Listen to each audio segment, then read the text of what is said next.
BL मांगा the guide के chapter 11 और 12 में हम देखते हैं जहां पर सीजिन चैप्टर की स्टार्टिंग में डॉक्टर जीवन को बोलता है, ये किसी के बारे में है जिसे मैं जानता हूँ, क्या आप सुनने में इंटरेस्टेड हो और सुनना चाहते हो। और फिर सीजिन यहाँ पर अपने और गाइड जियोंग त्योल की स्टोरी बताने लगता है। वो टेबल पर टैप करता है और बोलता है, यहाँ पर एक ऐसा गाइड है जिसे मैं जानता हूँ, वो मेरे फ्रेंड के साथ काम करता है। और स्टार्टिंग से ही जब गाइड और मेरा फ्रेंड फर्स्ट टाइम एक दूसरे से मिले थे, गाइड ने उससे अपनी पहचान छुपाने की कोशिश की थी और उसके हेड के साथ मैस्ड अप करने के लिए भी गाइडिंग का यूज तक किया था। ये सब सुनकर डॉक्टर जीबून हैरानी के साथ बोलते, वाओ, ये तो बहुत ही मैस्ड अप थिंग है। सीजन बोलता है, राइट, तुम सही बोल रहे हो। उसके बाद मेरे फ्रेंड ने बहुत ट्राई किया उस गाइड को अवॉइड करने का। उसने इवन छुपने की भी कोशिश की। वो जैसे ही गाइड को देखता वो हर बार छुप जाता ताकि वो गाइड उसे देख ना पाए। लेकिन पता नहीं कैसे वो गाइड हर बार उस मेरे फ्रेंड को ढूंढ ही लेता था और वो गाइड हमेशा उसका वेट करता था वहां पर उसके बाहर निकलने तक। ये सब सुनकर डॉक्टर जीवन हैरानी के साथ बोलता है, व्हाट, ये तो बहुत बड़ी प्रॉब्लम है। क्या उस पर्सन को किसी एक्सपेरिमेंट के कारण पीटीएसडी हो गया है जिस कारण से वो ऐसे बिहेव कर रहा है। सीजिन मना करते हुए बोलता है, नहीं, मुझे नहीं लगता है कि ऐसा कुछ है। मुझे लगता है कि गाइड को शक है कि मेरा फ्रेंड उसके एस्पर को लाइक करता है, तो वो हमेशा उस पर नजर रख रहा है।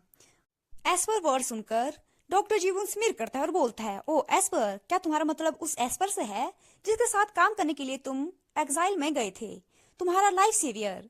सीजिन ये सब सुनकर हाँ में सर हिलाने लगता है और बोलता है, हाँ वही वाला।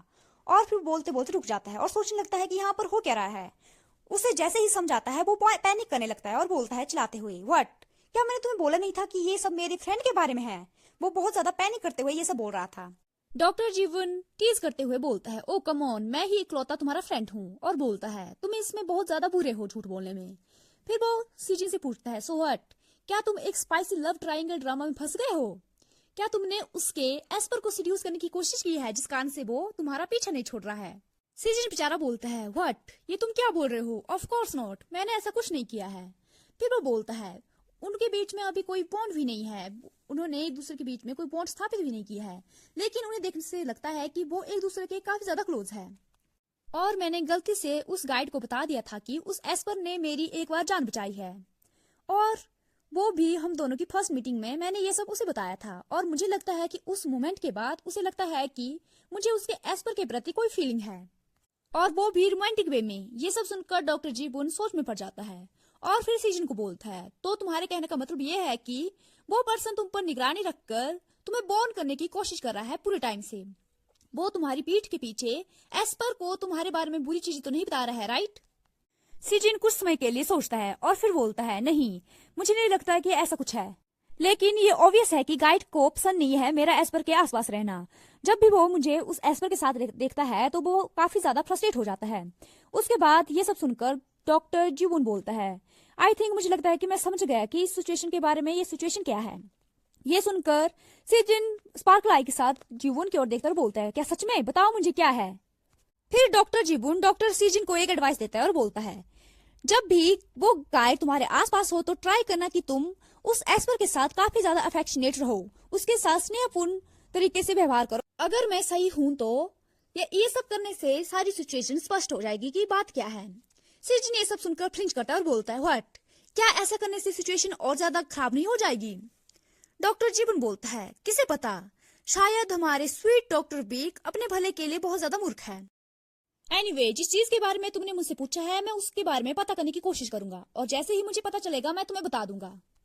और मेरी एडवाइस के बारे में एक बार जरूर सोच लेना। और डॉक्टर जीवन कॉल को एंड कर देता है। सीजन बोलता है, वेट, होल्ड ऑन, रुको, और सोचता है कि अभी क्या हुआ। और फिर सूखे हुए ट्यूलिप फ्लावर की ओर देखकर बोलता है, क्या कुछ ऐसा है जिसके बारे में मैं भूल रहा हूँ? उसके बाद अगले दिन दिखाया जाता है जहाँ पर सीजन अपने लिए ड्रिंक ले रहा था और सोचता है, नो मैटर मैं किस भी तरह से सोचूं, लेकिन ये जरा भी सेंस नहीं बना रहा है। और वो याद करता है डॉक्टर जीवन की बात, जहां पर डॉक्टर जीवन ने बोला था कि जब गाइड आसपास हो तो एस्पर के साथ और ज्यादा अफेक्शनेट होने की कोशिश करना। वो सोचता है, क्या ऐसा करने से चीजें और ज्यादा खराब नहीं हो जाएगी? फिर सीजन इमेजिन करने लगता है जहां पर वो हैन जिनबू के साथ बहुत ज्यादा फ्रेंडली होने की कोशिश करता है, वो भी गाइड जियोंग त्योल के सामने। तो वो सोचता है कि नो डाउट की गाइड जियोंग त्योल का रिएक्शन क्या होगा, वो मुझे दूसरे ट्यूलिप फ्लावर में बदल देगा। ये सब सोचकर ही सीजन की रूह कांप रही थी। फिर वो सोचने लगता है कि अच्छी चीज ये है कि मैंने आज किसी दूसरे एग्जामिनर को भेजा है हैम जिनवू के चेकअप के लिए। फिर वो जाते समय सोचने लगता है मुझे उसे देखकर नहीं लगता है कि वो अब किसी टेस्ट से डरता है, तो इट शुड बी फाइन, सब कुछ ठीक रहना चाहिए। तभी डॉक्टर शिन वहां से भागते हुए आती है और बोलती है डॉक्टर विक, यहाँ पर अर्जेंट सिचुएशन है, तो प्लीज जल्दी से आइए।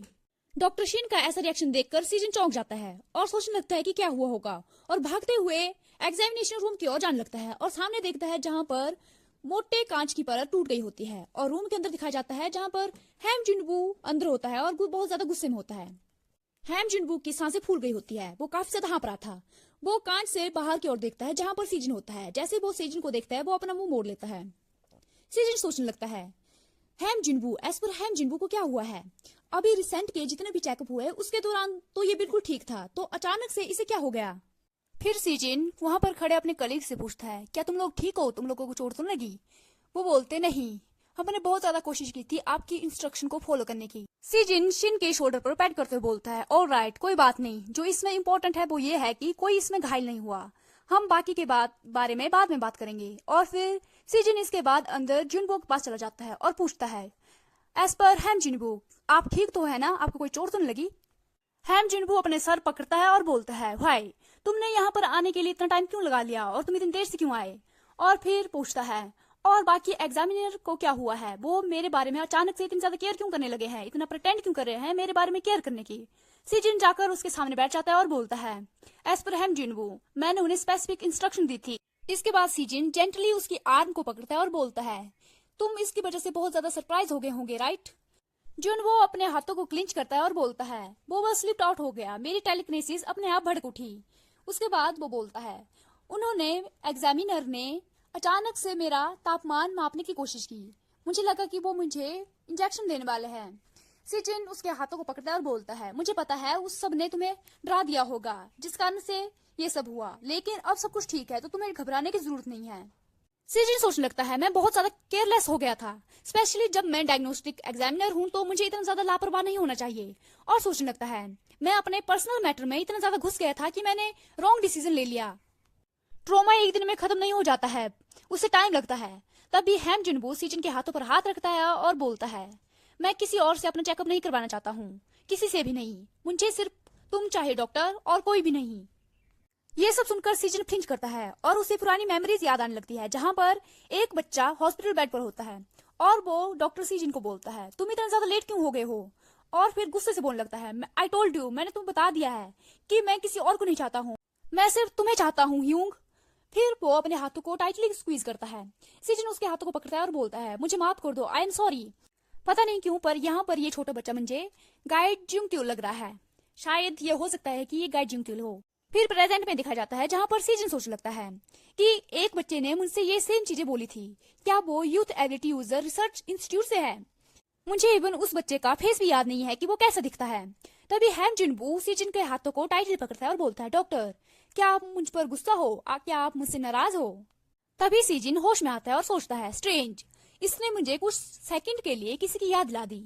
और फिर हैम जिनवू को बोलता है मैं यूजुअली एग्जाम रूम में अपना टेम्पर नहीं खोता हूँ, लेकिन मुझे यकीन है कि बाकी एग्जामिनर को बहुत ज्यादा झटका लगा होगा, वो काफी ज्यादा शॉक में चले गए होंगे। वो तुम्हारे साथ अच्छा बनने का प्रिटेंड नहीं कर रहे थे, वो जेन्युइनली चाहते थे कि वो आज तुम पर अपना अच्छा इंप्रेशन डाले, एज पर हैम जिनवू।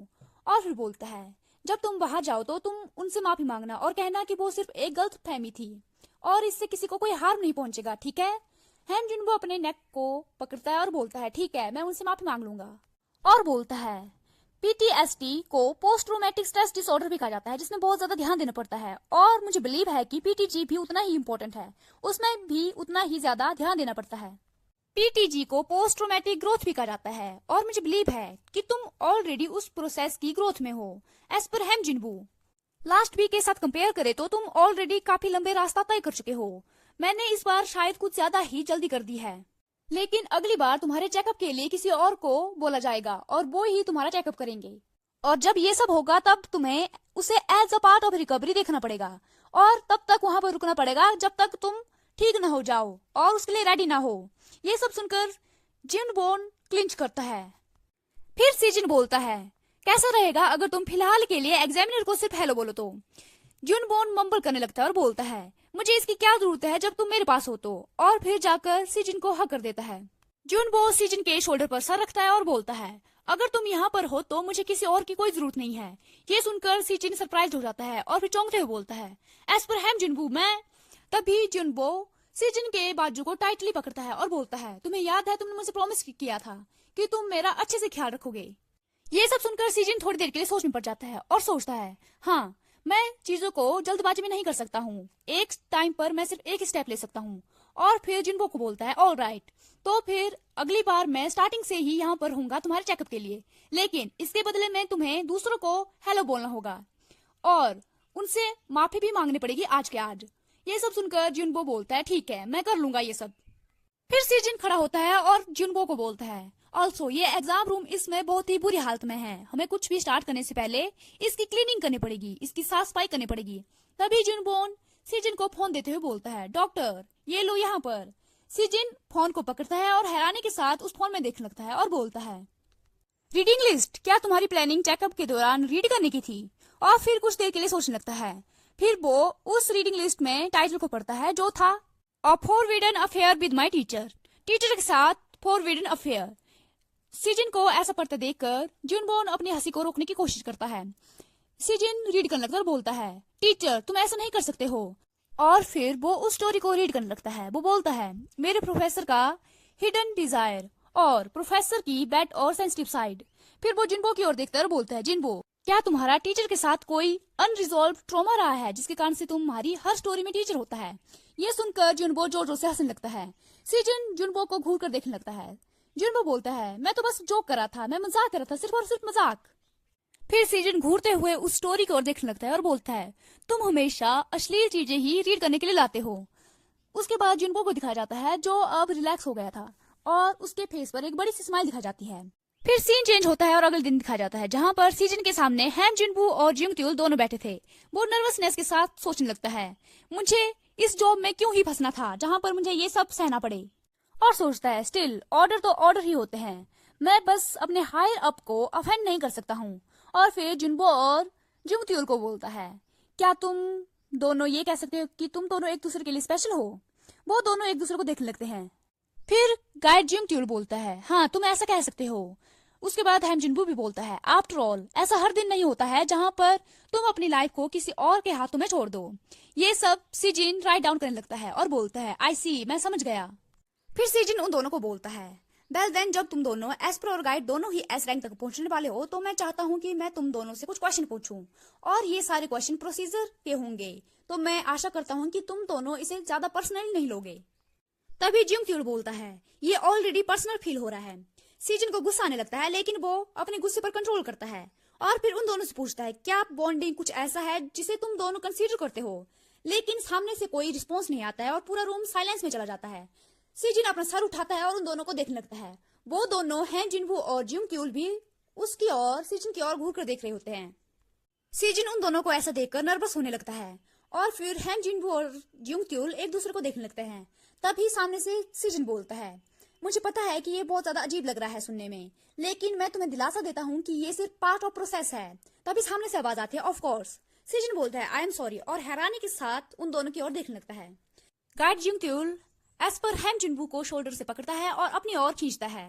वो दोनों लबडबी होने का प्रिटेंड करते हैं सीजन के सामने।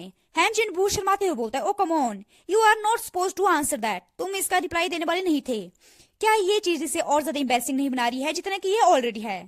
जिंगट्यूल हैम जिनबू को और ज्यादा अपने करीब लाता है और बोलता है, व्हाई नॉट, तुम्हें पता है ये ऑलरेडी टाइम है हमारे इस चीज को एडमिट करने का है। सीजन उन दोनों को इतना ज्यादा लबडबी होते हुए देखकर एम्बैरेसमेंट फील होने लगती है उसे और बोलता है, वेल अगर तुम ऐसा कहते हो तो तुम दोनों ऑलरेडी बॉन्डिंग के प्रोसेस में हो। हैम जिनबू और जिंगट्यूल एक दूसरे को देखने लगते हैं। तभी वो एक दूसरे के फिर से क्लोज आते हैं और लबडबी होने का प्रिटेंड करते हैं। जिंगट्यूल बहुत ही प्यार से हैम जिनबू को बोलता है, कैसा रहेगा अगर हम कल अपने फेट को, अपने भाग्य को एक दूसरे के साथ जोड़ दे तो? हैम जिनबू बोलता है, नो वे जिंगटी, आज रात ज्यादा बेटर रहेगा, चलो आज रात ही करते हैं। ट्यूल बोलता है, ओ शैल वी देन, तो फिर क्या हम करें? सामने सीजन जो उन दोनों को इतने ज्यादा लबी डबी होते देखकर एम्बैरेसमेंट और नर्वसनेस दोनों फील कर रहा था, वो एम्बैरेस होकर बोलता है, ओ कॉन्ग्रेचुलेशन। फिर वो इस सिचुएशन को अवॉइड करने के लिए बोलता है। तो क्या हम अब नेक्स्ट क्वेश्चन की ओर चले? जियोंग त्यूल सीजिन को टीज करने के लिए बोलता है, राइट, अब तुम क्या पूछने वाले हो? क्या तुम हमारी बॉन्डिंग की timing, method, compatibility rate, living arrangement, marriage और सेक्सुअल एक्टिविटी के साथ साथ इसकी फ्रीक्वेंसी, रिकमेंडेशन भी पूछने वाले हो? ये सुनकर सीजिन के मुंह से जो कॉफी पी रहा था वो सारा का सारा थूक देता है और बहुत ही एम्बेरसमेंट के साथ उन दोनों की ओर देखने लगता है। वो अपने फेस को बाइट करता है और बोलता है, व्हाट? फिर जियोंग त्यूल बोलता है, बॉन्डिंग मेथड के लिए सेम बेड पर सोना तो ऑब्वियस चॉइस है। ओह हाँ, डॉर्म्स के बेड तो काफी ज्यादा स्मॉल होंगे। फिर हैम जुनवो बोलता है, जितने ज्यादा छोटे बेड रहेंगे उतने ही ज्यादा अच्छा रहेगा। वो दोनों प्रिटेंड कर करके काफी ज्यादा थक चुके होते हैं और वो कांप रहे होते हैं इस समय। जियोंग त्यूल कांपते हुए बोलता है, वाओ, देखो तो सही, कौन इसमें अपना ब्रेन यूज कर रहा है। हैम जिनवो उसकी टी शर्ट को टाइटली क्लिंच करता है और बोलता है, तुम कभी नहीं सुधरने वाले हो। वो दोनों इसमें बहुत ही ज्यादा ऑकवर्डनेस और एम्बेरसमेंट के साथ ये सब बोल रहे थे और बहुत ही ज्यादा कांप रहे थे। सीजिन बस उन दोनों को ऐसा देख रहा था और सोच रहा था कि ये करना क्या चाहते हैं इसमें, और हैरानी के साथ उन दोनों की ओर देखने लगता है। और इसी के साथ हमारा चैप्टर 11 और 12 यहीं पर एंड होता है। आई होप आप सभी को वीडियो अच्छी लगी होगी। If you like, please like, share and comment in this video and don't forget to subscribe this channel. Thank you so much. See you in the next video. Bye bye. Have a nice and great day.